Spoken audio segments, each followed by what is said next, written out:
فرماتا کہ ان تجہر بالقول فإنه يعلم السر وأخفى، اگر تو بات پکار کر کہے تو وہ بھید کو جانتا ہے اور اسے جو اس سے بھی زیادہ چھپا ہے۔ تو اللہ تعالیٰ فرما رہے کہ ذات پکار کی ضرورت نہیں ہے، اللہ تبارک و تعالیٰ تو چھپی باتوں کو بھی جانتا ہے۔ یہاں پہ دو لفظ استعمال ہوئے، سر و اخفا۔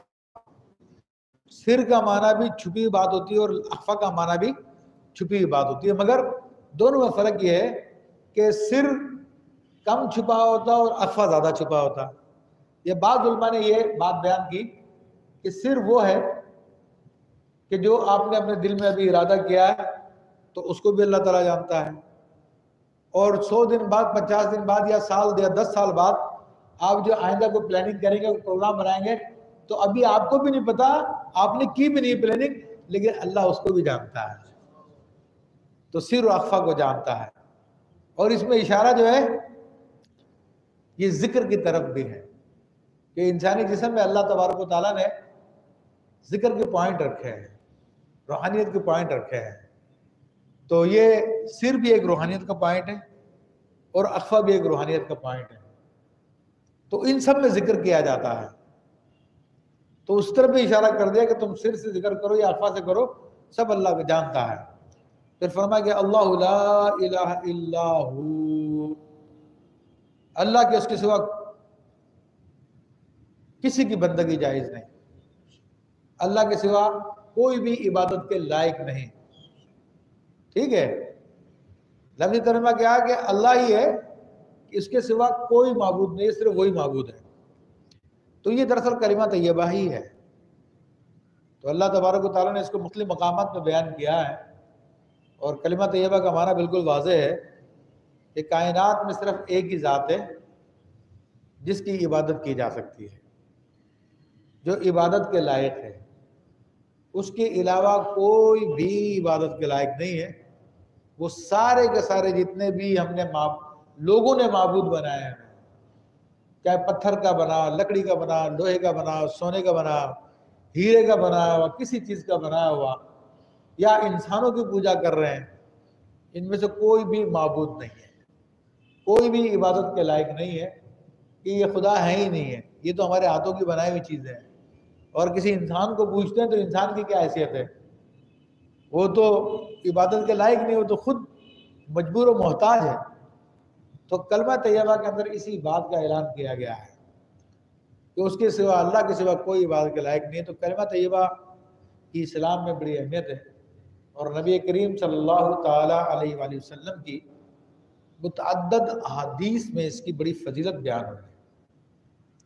الحمدللہ ہم لوگ بھی اس کا ذکر کرتے ہیں، تو ایک دو احادیث میں آپ کے سامنے ذکر کر دوں کہ کلمہ طیبہ وہ عظیم الشان کلمہ ہے کہ جو صدق دل سے اس کو مان لے اور اس کی گواہی دے دے، تو اللہ کے حبیب صلی اللہ تعالیٰ علیہ وسلم فرماتے ہیں کہ میں اس کی شفاعت کروں گا، وہ میری شفاعت کا مستحق ہے۔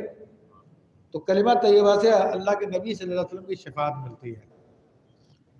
پھر اسی طرح کلمہ طیبہ کے بارے میں فرمایا کہ جو کلمہ طیبہ پڑھ لے، یعنی صدق دل سے اس کو مان لے، تو وہ ضرور جنت میں داخل ہوگا۔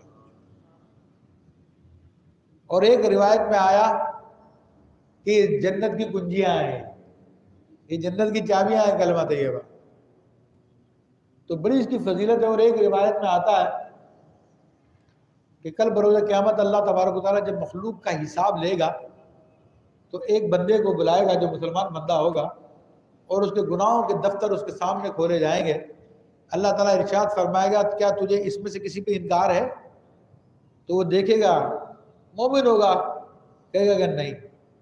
رب فرمائے گا کیا میرے فرشتوں نے کوئی ظلم تو نہیں کیا تجھ پہ، کوئی بات تو نے نہیں کی تھی وہ لکھ دی؟ کہے گا نہیں سب صحیح ہے۔ کیا تیرے پاس کوئی عذر؟ کہا میرے پاس کوئی عذر نہیں ہے، میں نے غلطی کی ہے۔ اللہ تعالیٰ فرمائے گا نہیں، ہمارے پاس تیری ایک چیز ہے۔ پھر ایک پرچی نکالی جائے گی، اس پہ کلمہ طیبہ ہوگا جس پہ گواہی ہوگی کہ اشہد ان لا الہ الا اللہ واشہد ان محمد عبدہ ورسولہ۔ تو اللہ تعالیٰ فرمائے گا آج تجھ پہ ظلم نہیں کیا جائے گا، یہ لے یہ پرچی لے، یہ دوسرے پڑھنے میں ڈال دے۔ وہ عرض کرے گا اے میرے رب، یہ ایک پرچی ہے اور وہ گناہوں کے اتنے بڑے دفتر ہیں، یہ کہاں یہ پرچی ان سے مقابلہ کرے گی؟ رب فرمائے گا تجھ پہ ظلم نہیں کیا جائے گا، جا تو ڈال دے۔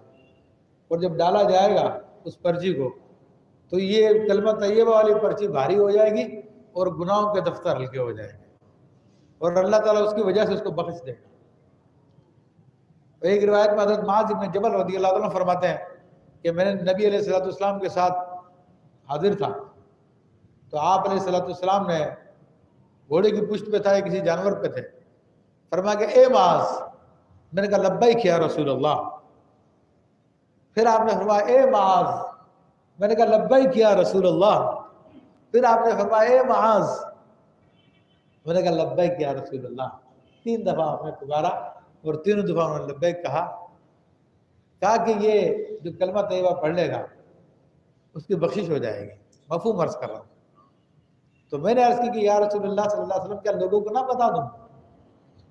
تو آپ علیہ الصلوۃ والسلام نے فرمایا کہ چھوڑ دو، لوگوں کو بتائیں گے تو کہیں یہ لوگ اسی پہ توکل کر کے نہ بیٹھ جائیں، ہم تو بخشے بخشائے ہیں۔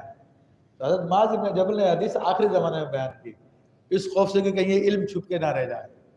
تو بڑی فضیلت ہے، بڑی برکت ہے اس کلمہ طیبہ کہ اس کی ورد کرتا رہنا چاہیے، اور جو کثرت سے اس کا ورد کرے گا تو انشاءاللہ تبارک تعالیٰ وہ جنتی ہو جائے گا۔ لہو الاسماء الحسنی، اور اس کے ہیں سب اچھے نام۔ تو اللہ تعالیٰ کے نام بھی بے شمار ہیں، کہنے کو تو 99 نام ہیں، لیکن اللہ تعالیٰ کے نام بے حد و بے شمار ہیں۔ اور بعض روایتوں میں یہ ہے کہ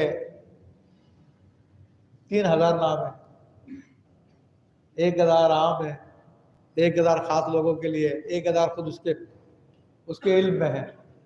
لیکن بات یہ کہ اللہ کی جتنی صفتیں اتنے اس کے نام ہیں، اس کی صفتیں بھی لا تعداد، اس کے نام بھی لا تعداد ہیں۔